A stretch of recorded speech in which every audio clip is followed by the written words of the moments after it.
Okay, tuloy ulit tayo sa ating pang 76 na electrical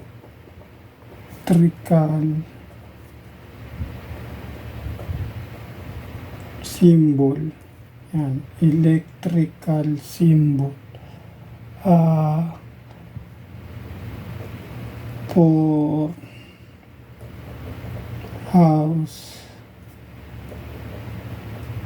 and building. Yan. So, bibilog tayo. Kuha tayo ng bilog.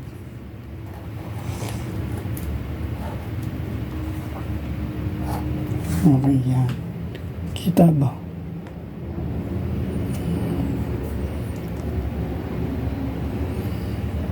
So, bilog. May nakalagay siya na SD.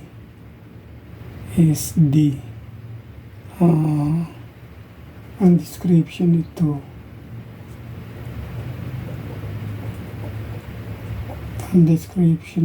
ay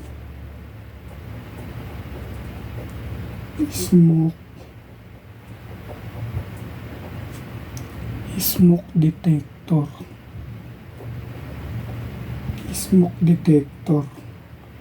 So yan, smoke detector ang description niya. Thank you.